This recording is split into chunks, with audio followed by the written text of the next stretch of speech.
Morning, Priya.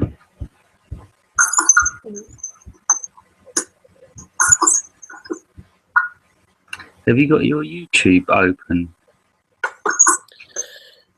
and the volume? Because I keep hearing sort of a delay of my clicking with the yeah, it's gone now.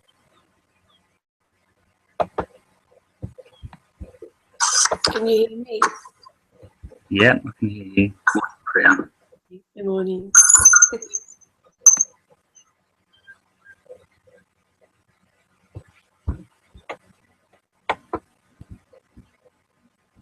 And the volume, because I keep hearing sort of a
Namaste, welcome to the Advaita channel. Sadhguru Muchijiki, Jai. Sadhguru Anantajiki, Jai. Sangajiki, Jai.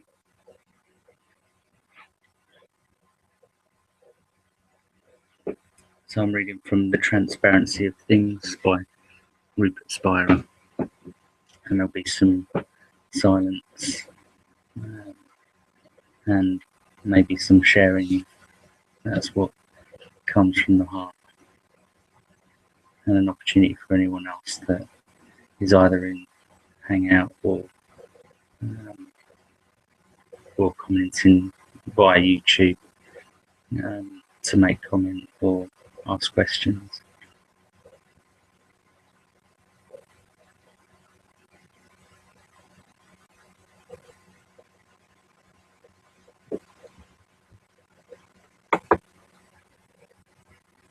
Welcome, Amber, and anyone else who is joining us via YouTube. You're very welcome.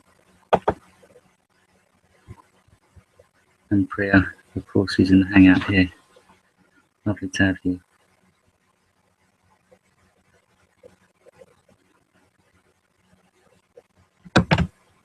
So for those that might be watching this back or who are new, I'll just read out the blurb on the back. So this is the transparency of things. The purpose of Rupert Spira's book is to look clearly and simply at the nature of experience without any attempt to change it. A series of contemplations leads us gently but directly to see that our essential nature is neither a body nor a mind. It is the conscious presence that is aware of this current experience.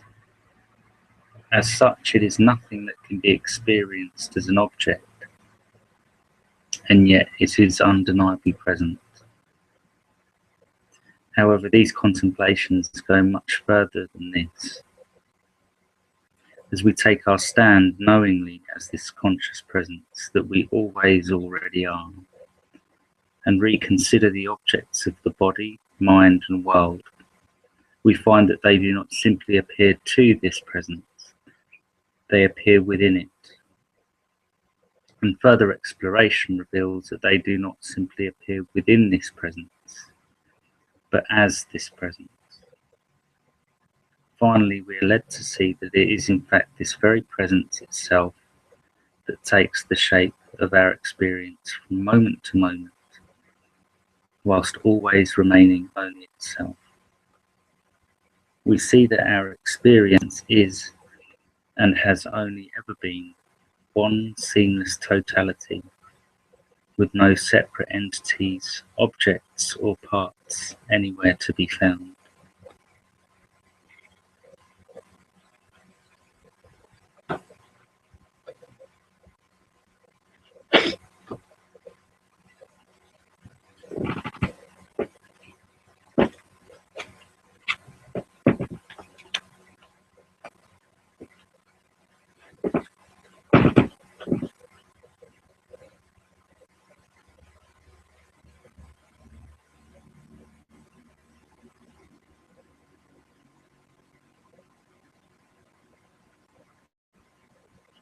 Is the volume okay, Priya? Yeah, it's fine. Good.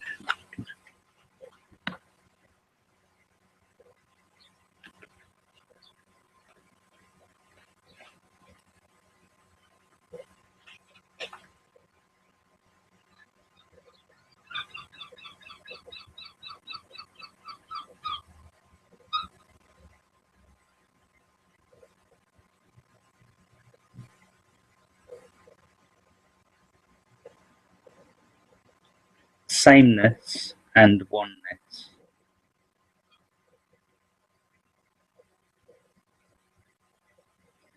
If everything is one consciousness, do ideas of right and wrong have any relevance?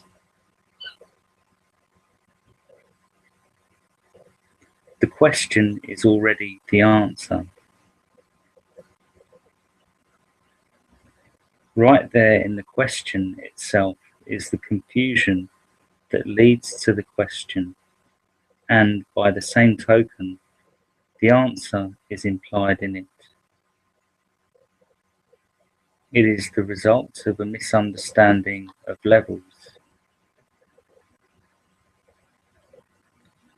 If we deeply feel and think that everything is an expression of one consciousness, of one reality, then the actions and behaviour that spring from that feeling and thought will, by definition, be in line with it. Each action will be in harmony with the one reality simply because it proceeds from that, not just in theory, but in thought and feeling. It is our experience that if we feel hateful, we act hatefully. If we feel loving, we act lovingly. Likewise, if we truly feel that everything and everyone is an expression of the same one reality that we ourselves are, we will act accordingly, and we will quite literally behave towards others as we would behave towards ourselves.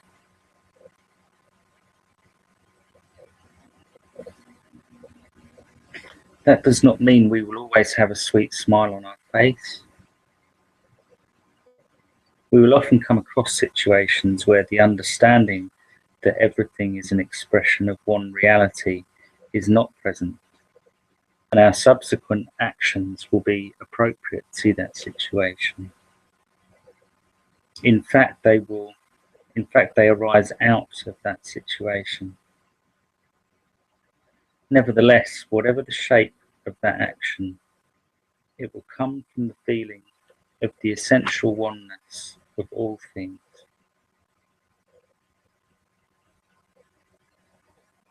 This is not to suggest that any action that does not come from the feeling of oneness is somehow not an expression of that oneness.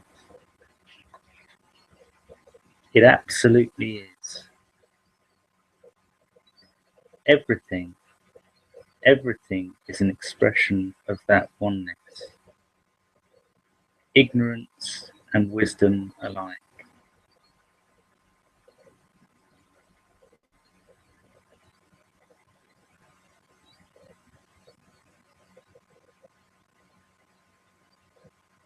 Every thought, however beautiful or ugly it may be, arises in the same presence of consciousness, which is its very substance.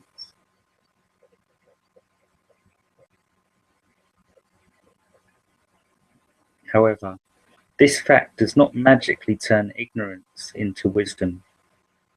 It does not mean that at a relative level, unloving behaviour is the same as loving behaviour. All thoughts are equal in the sense that they are all ultimately expressions of the same reality.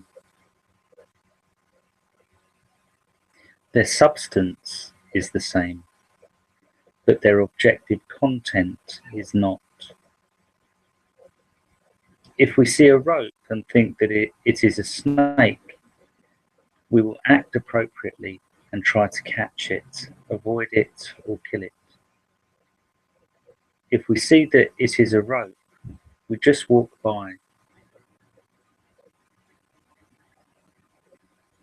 Both the sight of the rope and the sight of the apparent snake, both the thought of the rope and the thought of the apparent snake, appear in consciousness. The substance of each perception and each thought is the same, that is consciousness. However, that does not mean that both thoughts are true at the level of the mind. It is true that it is a rope. It is not true that it is a snake. Likewise, the behaviour that follows from seeing the rope or seeing the snake is very different. When we see the rope, we just walk by. When we think we see the snake, fear is born and most of our subsequent thoughts, feelings, and activities are governed by this fear.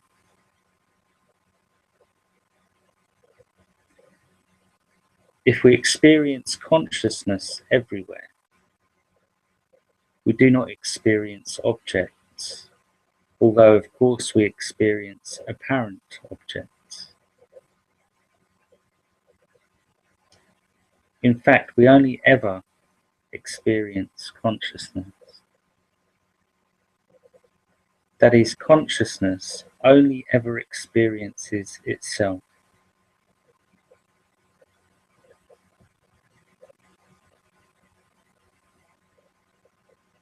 So when it is said, if we experience consciousness everywhere, it means if we knowingly experience consciousness everywhere.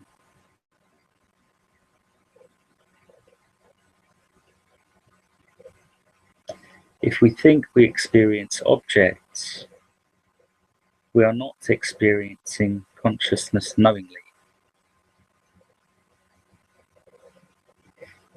If we think we see a snake, we are not seeing the rope knowingly.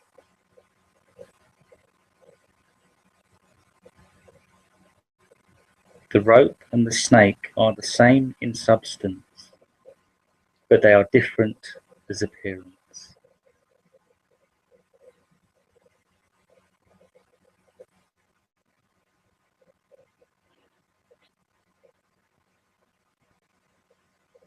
To experience separate objects is not to experience consciousness knowingly. To experience consciousness knowingly is to not experience objects.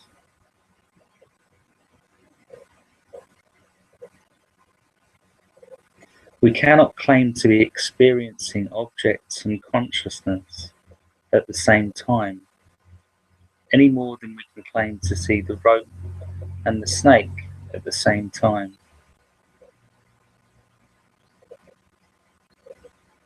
Of course, when we see that everything is consciousness, that everything is one reality, we continue to see apparent objects. However, we cannot think that we see the snake and claim to see the rope at the same time.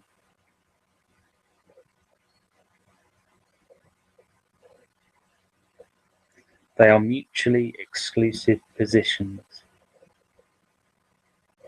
Seeing the rope is synonymous with no longer seeing the snake. Once we see the rope, we can still see the appearance of the snake, but we know that it is a rope. Maya still dances, but it is a dance of love, not seduction.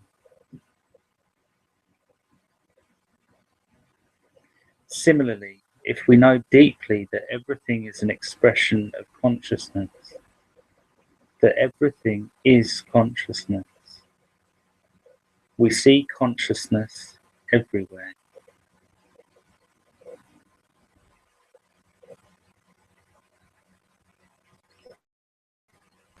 As a result, we no longer believe the divisive, dualistic concepts of the mind. We no longer believe in good and bad as absolute realities. However, that does not mean that they cease to appear at the level of the mind or that they are not appropriate at that level.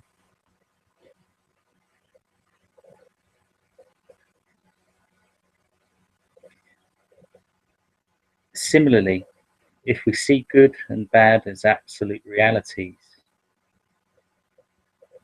if we believe in them, we are not seeing everything as one reality.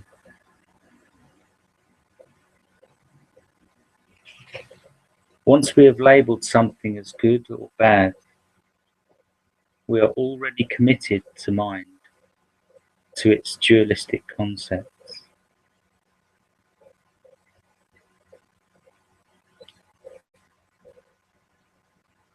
If we see everything as an expression of one reality, we are taking our stand at a place that is prior to the mind, prior to good and bad, right and wrong. We have not yet divided our experience with the mind, although the mind is still available for use when appropriate.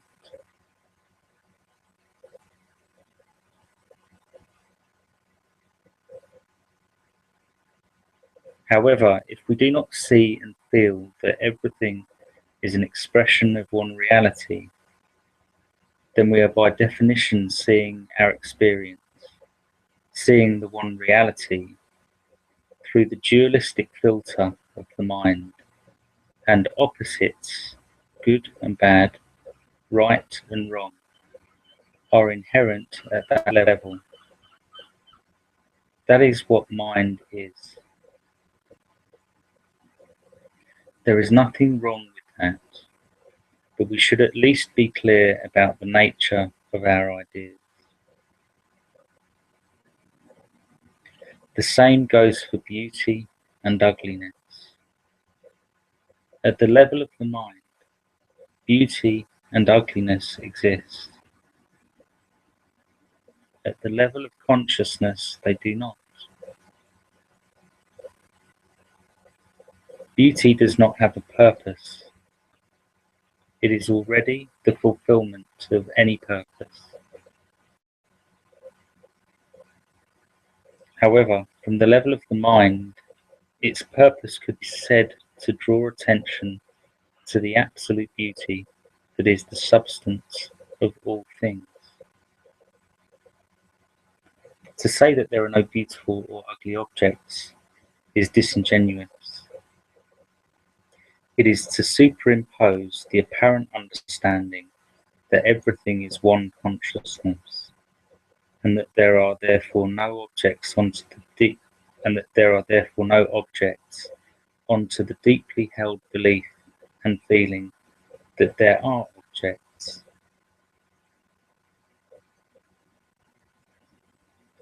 Once we see objects, we are in duality. And once we are in duality, there is good and bad, right and wrong, beauty and ugliness. However, if we are looking from the point of view of consciousness, then there are no objects, and therefore no good and bad, right and wrong, beauty or ugliness. Neither the position of consciousness nor the position of the mind is problematic. In fact, both are necessary for the healthy functioning of the apparent individual in the apparent world. However, it is problematic to pretend that at the level of mind there is no diversity, no difference, no values, that one thing is as good as another. It is disingenuous to appropriate the understanding that is true from the point of view that there is only one reality, and to pretend that it holds true at a level where we have already denied that very reality by dividing it up into separate entities.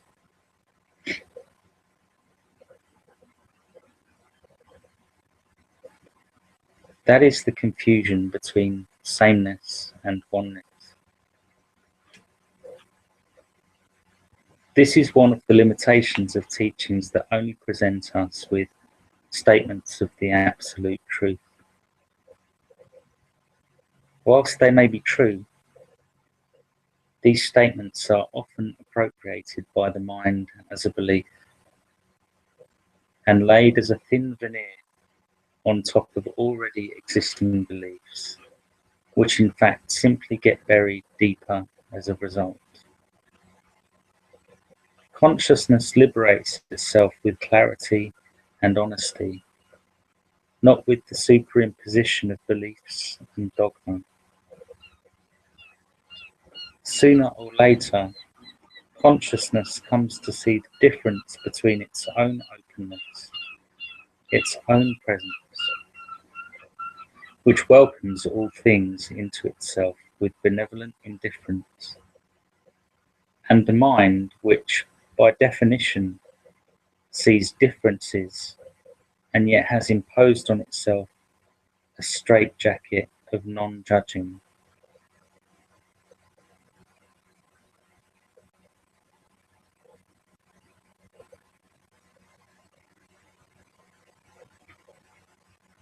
I feel to read that again. Sooner or later, consciousness comes to see the difference between its own openness, its own presence, which welcomes all things into itself with benevolent indifference, and the mind which by definition sees differences and yet has imposed on itself a straitjacket of non-judging. Such non-judging comes from fear and confusion. It is not the true benevolent indifference of presence.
Just want to say welcome to a few more people that I've just seen. joining us on YouTube. Chrissy, Bhagavati Ji, Alexandra, Namaste. Thanks for joining.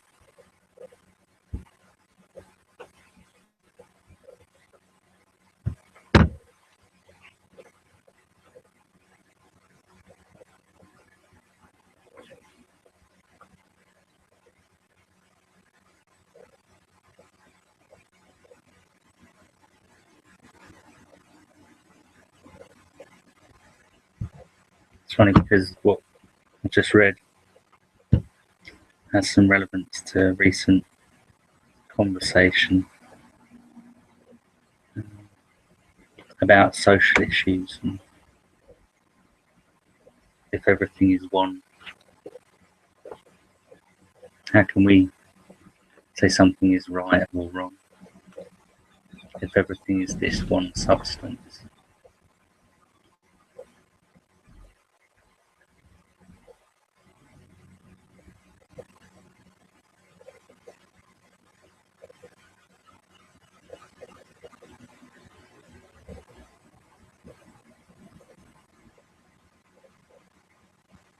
And everything has equal value.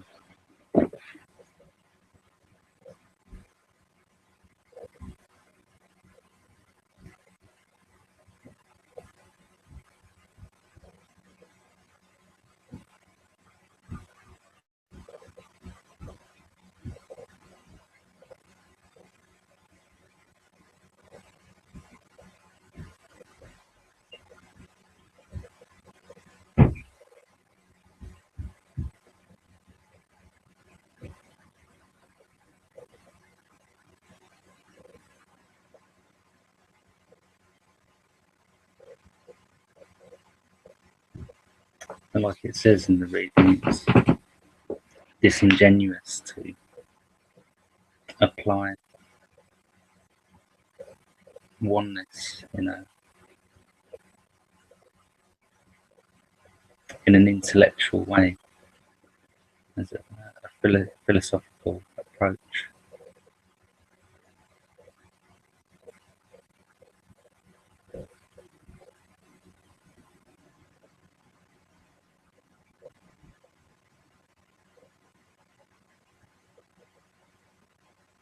So everything is already allowed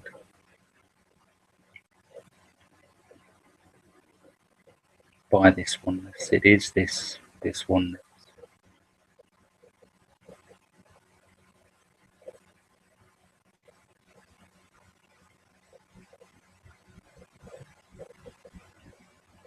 But at the level of mind, there is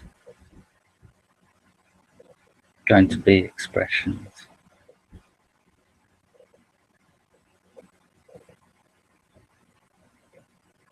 of either good or bad,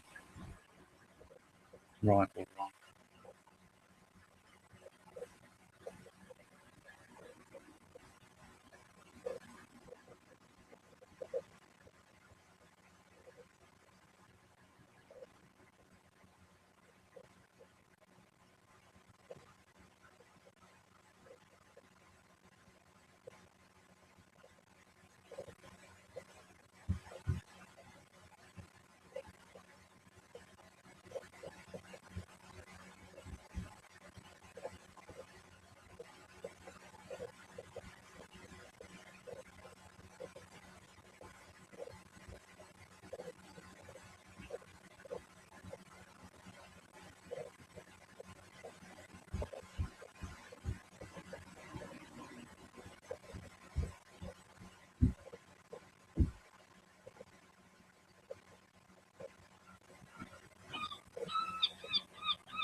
These expressions of good, bad, right and wrong all come from this.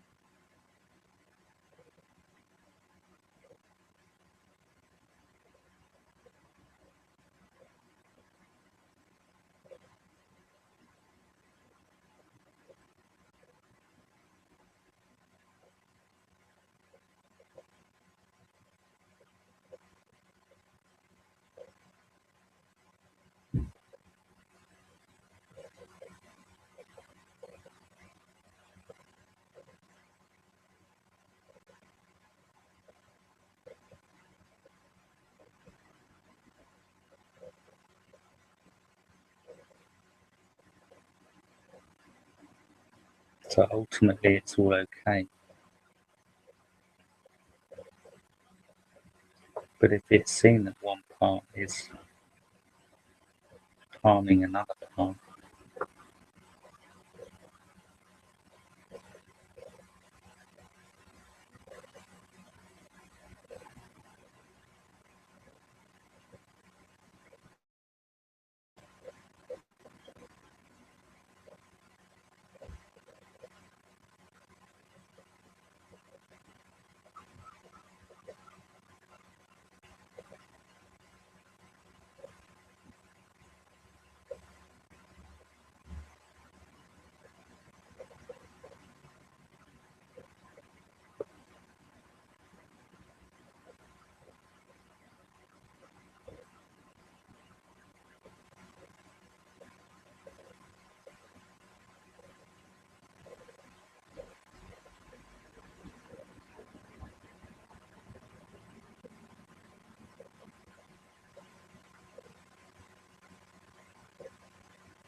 then the natural response might be to challenge that.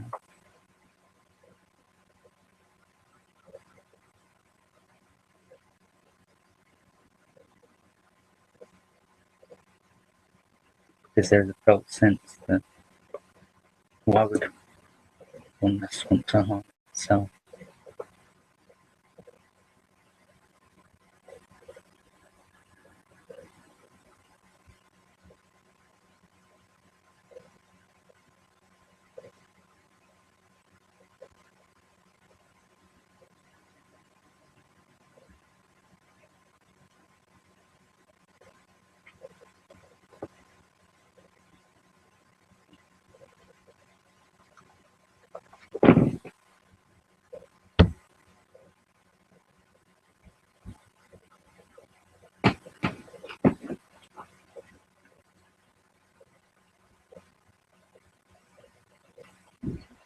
Chrissy's just made a comment. It reminds me of the nothing that can survive your acceptance,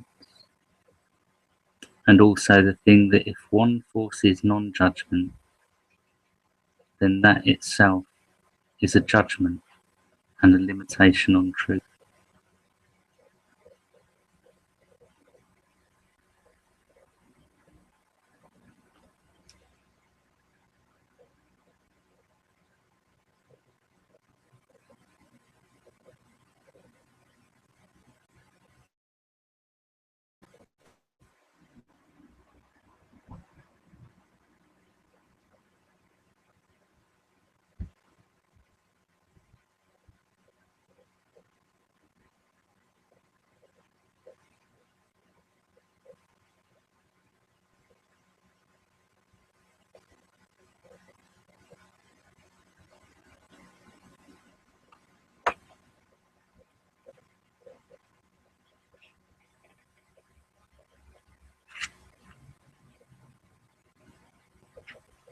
Did you have something you wanted to say, Priya?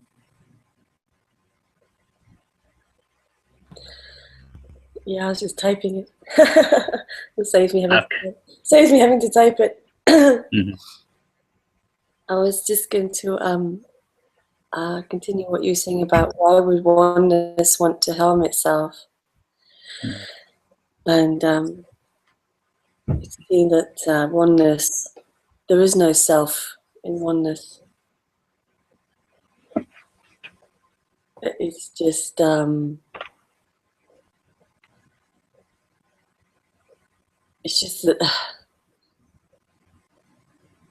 the whole play knows itself, but for no reason. It's only the separate one that judges it as good or bad. But that's okay as well, because the character within oneness plays out that wanting to help or wanting to hurt, and that's all just been played out in oneness as a story. But it just seems like there's nothing to hurt. In oneness, there's no anything to hurt, because there's nothing. There is nothing. it's just itself, without a self, without a person there.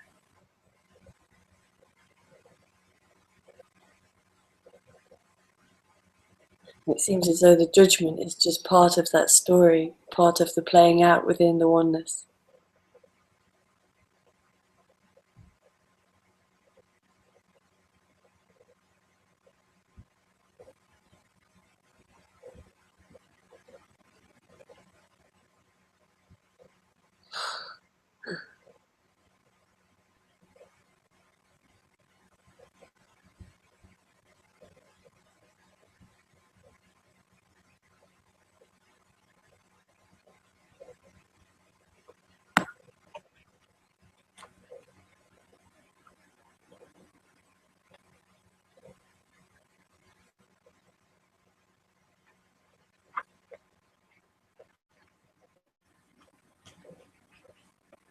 Thank you, Chris.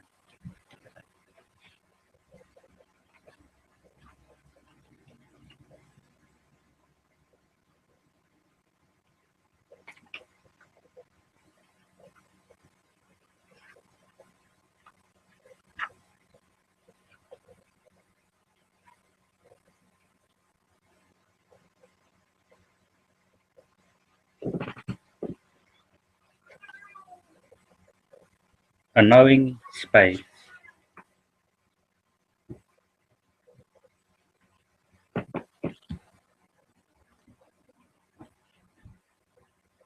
if it is acknowledged that enlightenment is a non-experience and cannot be framed within language, why is it necessary to go to such lengths to describe the understanding?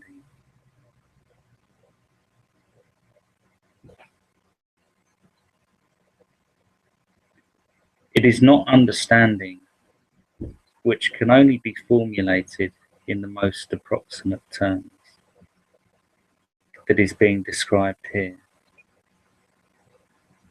Rather, it is misunderstanding that is being exposed.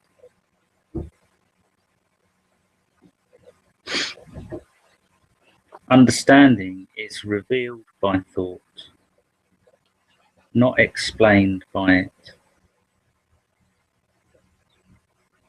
In fact, it is the ending of thought that reveals understanding. And a process of thinking is just one of the ways that thought is brought to an end.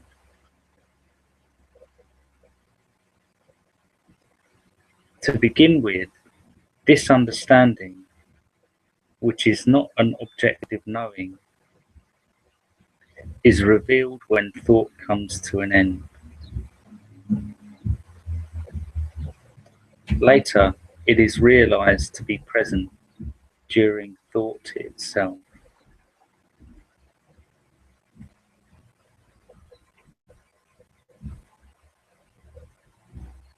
It is the origin and substance of thought, not just its destiny.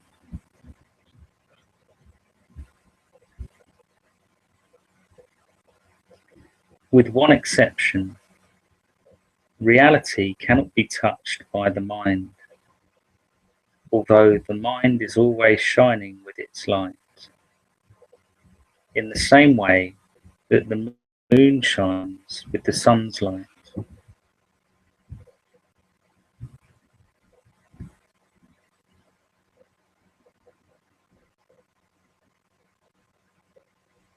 That exception is the thought about reality itself.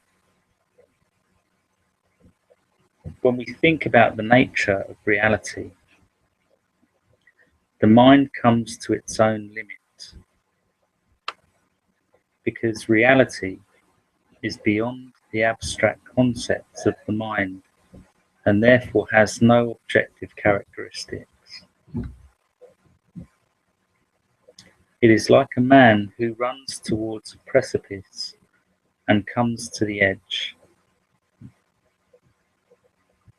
If he proceeds, he plunges into the void and dies.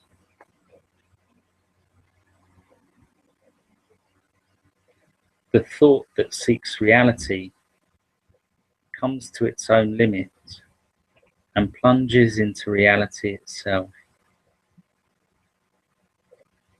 It dies in that which it was seeking, and its dissolution is the revelation of that ever-present reality.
Even misunderstandings shine with the light of truth, the light of consciousness, although they appear to obscure it.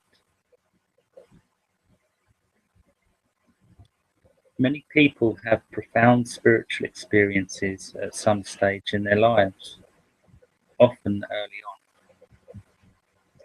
By profound spiritual experience is simply meant a glimpse of truth, of reality, a moment when consciousness recognizes its own oneness with reality.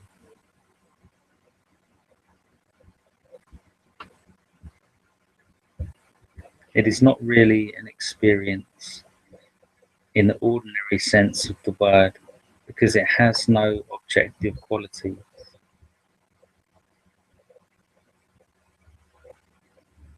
This non-objective experience has an impact on the body-mind and is usually described in terms of some sort of release or expansion. This release or expansion is the impact that a glimpse of truth has on the body-mind.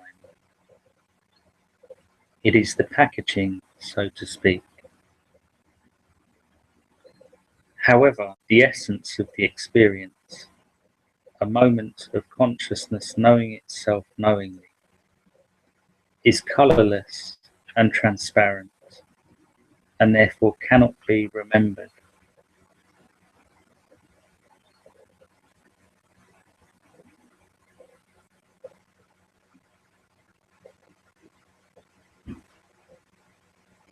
We do, however, remember the impact of this non-objective experience at the level of the body and the mind. This impact is often confused with the non-objective experience of consciousness knowing itself, and as a result, these states of the body-mind become the object of intense seeking that sometimes lasts a whole lifetime.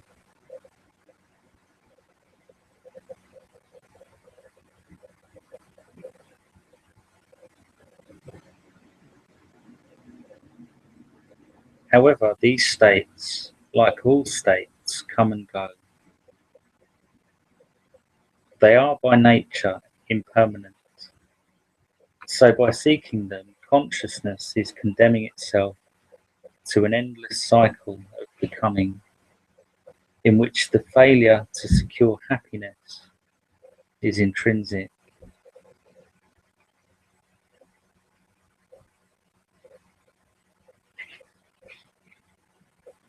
It tries over and over again to reproduce the experience, which it construes as having taken place in the body or the mind at a certain time in the past.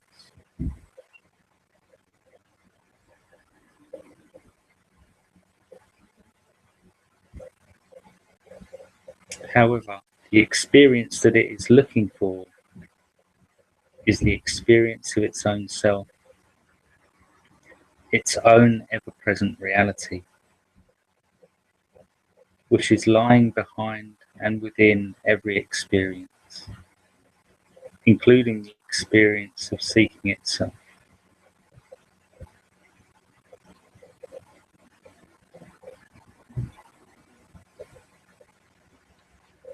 The experience that consciousness is looking for is prior to the body and the mind, not prior in time and space, but prior to their arising, moment by moment.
And I had this conversation recently as well about consciousness looking for itself.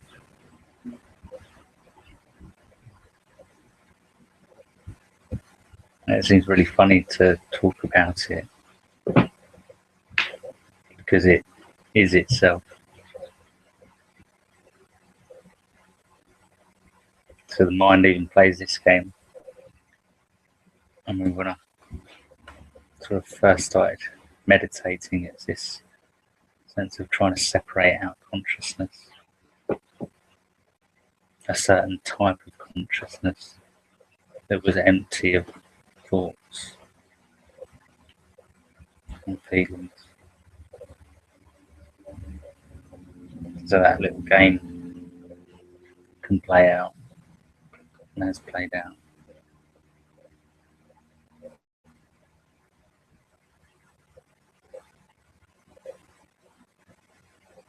I think Muji often says what refers to the Francis of Assisi quote. What you're looking for is what's looking.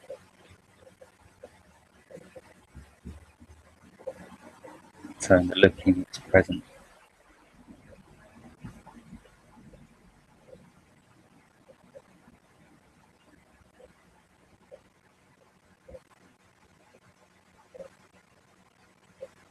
So every thought, every feeling, a busy mind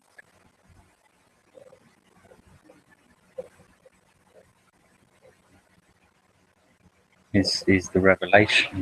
It can be a revelation of things. But if it's believed to conceal it, cover it up, and you believe that it covers it up, or veils it, then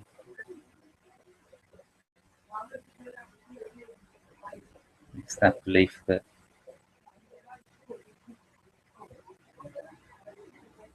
it's that belief itself that conceals it. But it can't actually ever be concealed.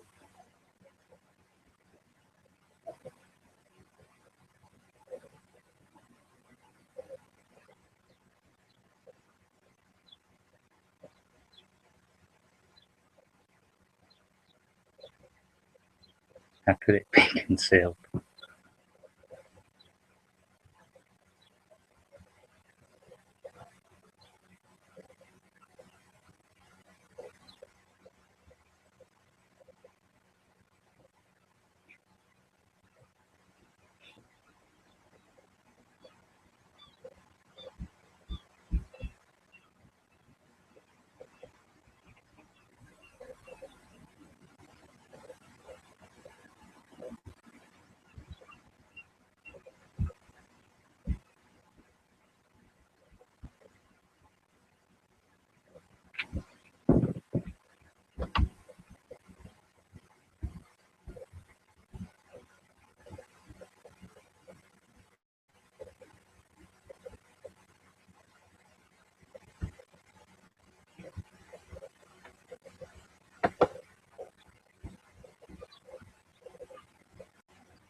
Consciousness is like the space that is present before a house is built,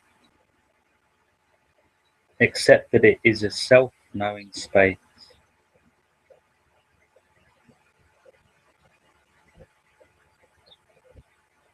When the house is built, the walls of the house appear to condition the space in which it is built. But when the house is demolished, we realize that the space in fact never changed, that it was in fact never limited by the house. Nothing ever happens to the space itself. We think we enter the house, but we do not. We enter the space that appears to have the name and the shape of the house. The only difference here, in this self-knowing space of consciousness, is that no one is entering or leaving the space. The space is a self-conscious space.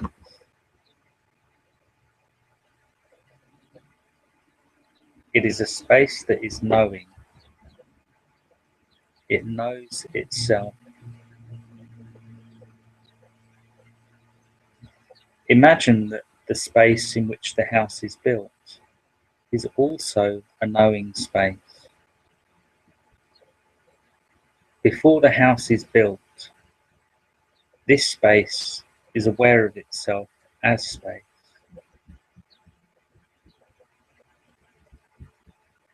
When the house is built, it has the option either to continue being aware of itself exactly as it still is and always has been,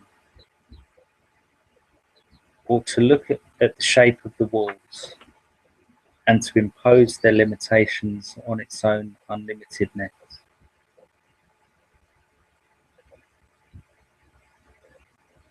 When the house is demolished, the space does not go anywhere.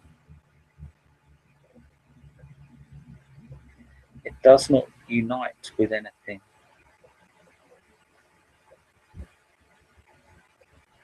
It stays exactly as it always was and is.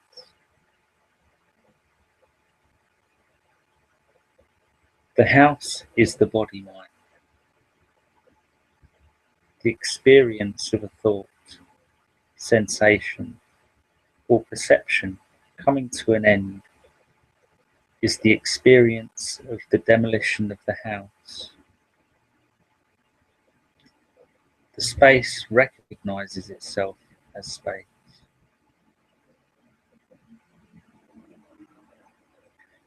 Consciousness recognizes itself as consciousness. That is the experience of love, humor, beauty, understanding.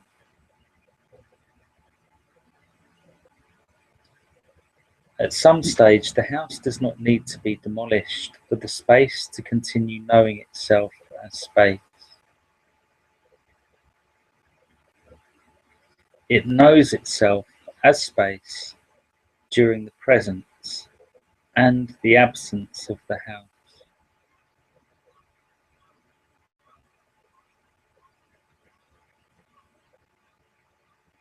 It becomes obvious that the house does not really separate the space outside from the space inside, that the space that appears to be contained within the house is in fact exactly the same space that contains the house.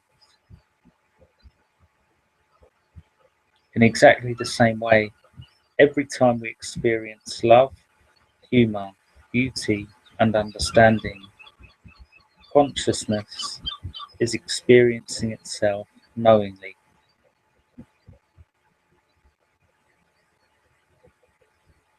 When the body-mind returns, it returns saturated with the afterglow of this transparent experience. It is permeated with the peace of presence.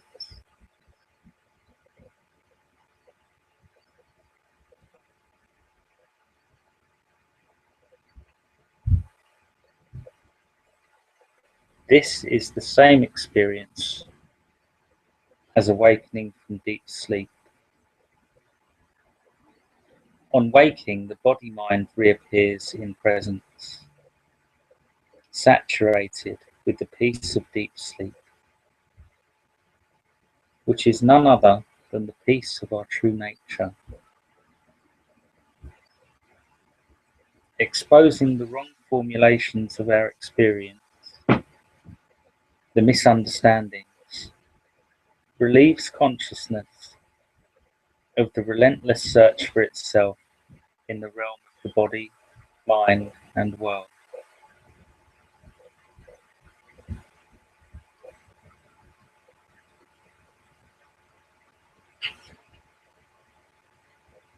It relieves consciousness of the search for itself as an object. As soon as consciousness releases itself in this way, it finds that it is always present, that its own presence is always here shining and always has been.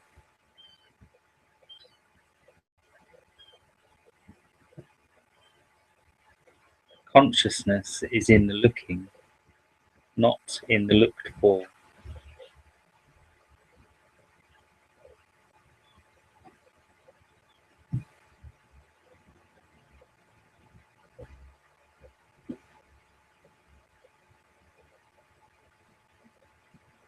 Consciousness sees itself shining within itself, the open, empty, self-luminous presence, welcoming itself back to itself, in the place where it never left.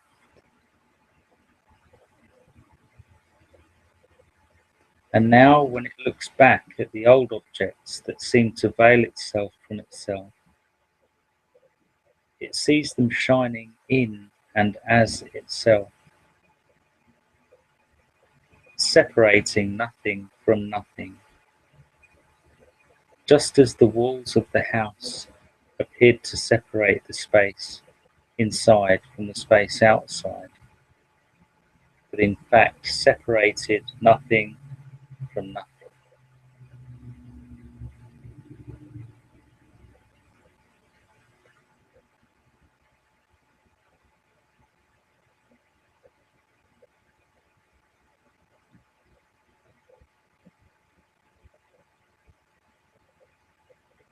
something from your video actually that you made. Beautiful videos that you made clear the other day about the table being itself only this knowing, or the appearance of the table being only this knowing.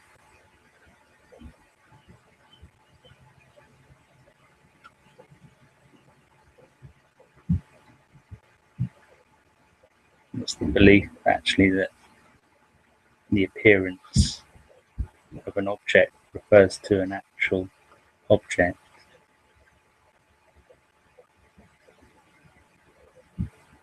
that's separate and independent from this knowing, from this knowing presence.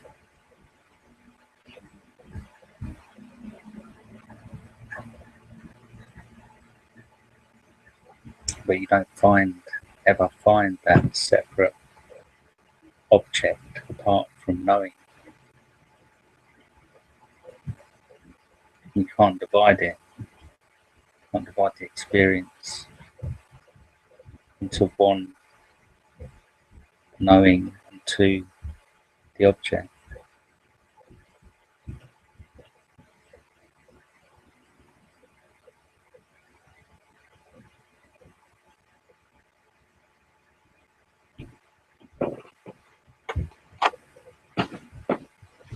You could share, Priya. Yeah.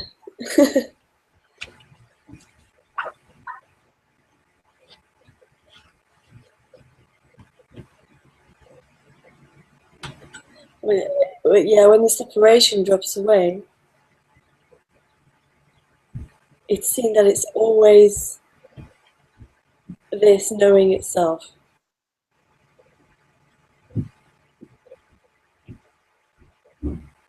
And there only appears to be separate objects.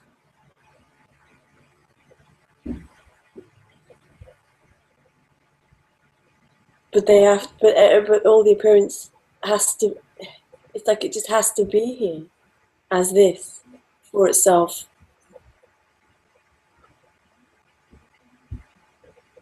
And it knows itself somehow. It's oneness knowing itself through the appearance.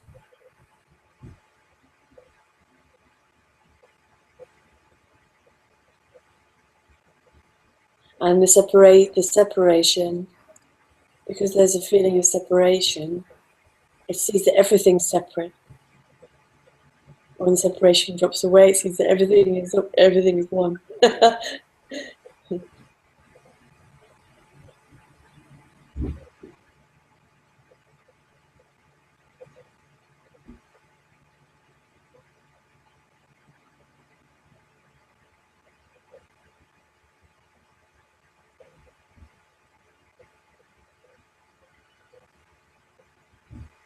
And the oneness recognizes itself through everything.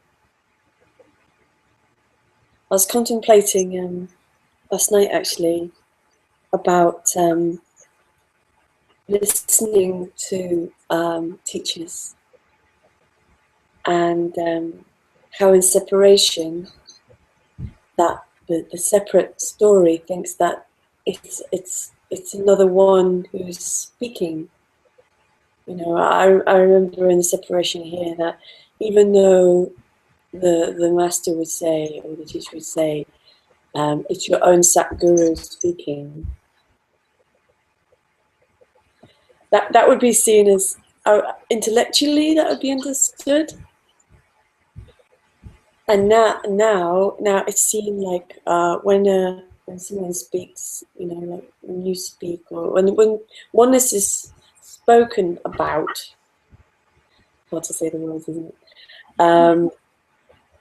That it's oneness recognizing itself through the words that has been spoken. It's like oneness is speaking to itself in oneness.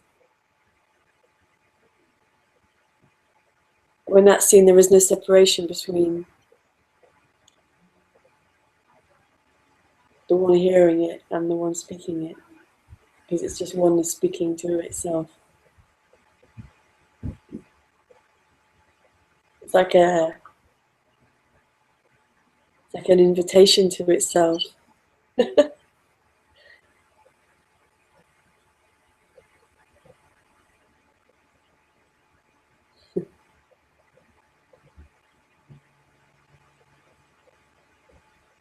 It kind of reminds me of what Rupert says here, and the experience of beauty, of love, and of humour is that kind of that direct knowing, that intuitive knowing.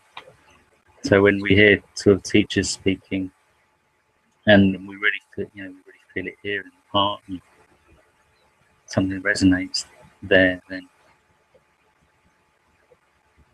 it's this felt recognition that's important, not like you say the intellectual acceptance of yes, I can accept on the level of mind. But, or some people might see it as a metaphor, that we're speaking metaphorically. But all this is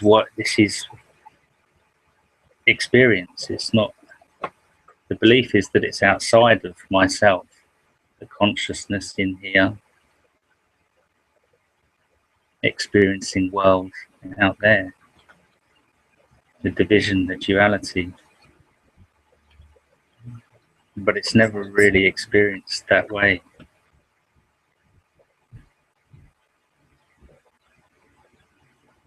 It's like Rupert sometimes says, how many experiences are you actually having now? It's like one experience. But even in that, how many experiences are you having? So even in the kind of the expression is the duality. But there is only experiencing. Yeah, there's only experience.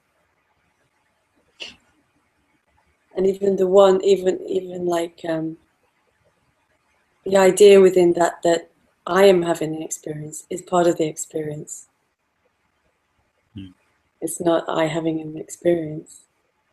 That is part of the experience. That I think I'm having an experience.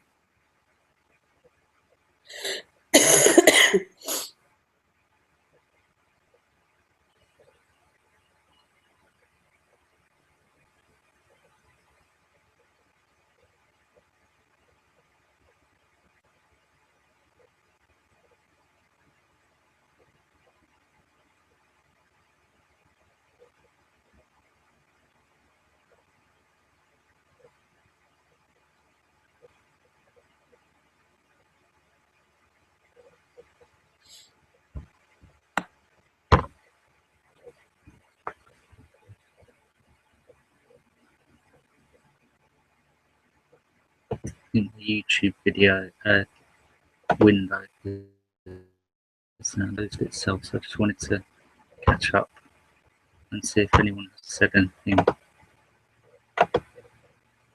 on my YouTube. Was your YouTube frozen? No, it just the window closed, I think, by accident. Oh, so okay. I'm just having to open it again and see if anyone's made any comment. Chrissy Mode. Thanking for that one. Do you want to read it? Yeah, it doesn't. You read the one by Chrissy Mode earlier, didn't you? It reminds me of the nothing can survive your acceptance. Yeah. Yeah, no, it's just after that she just says, wow, beautiful, thank you for that one. Okay. It's just come up now.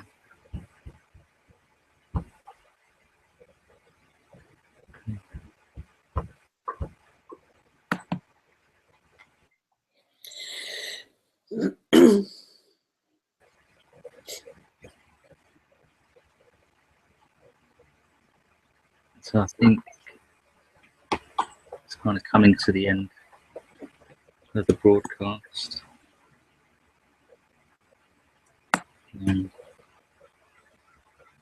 Yeah, because the next section is a new section. It's been lovely to share this experience of reality.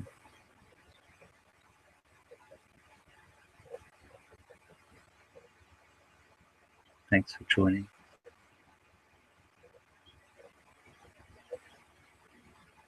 Well, it feels like I should say something.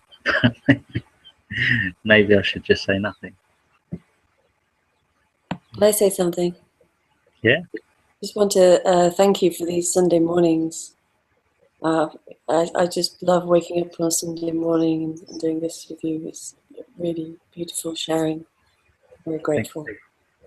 Yeah. It's lovely to have you here as well. And the people joining via YouTube. It is a joy. It's a real joy.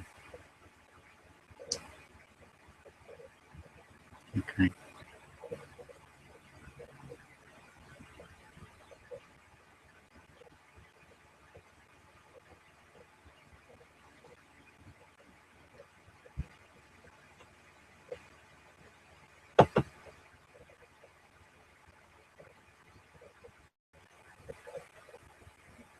Bye to everyone on YouTube.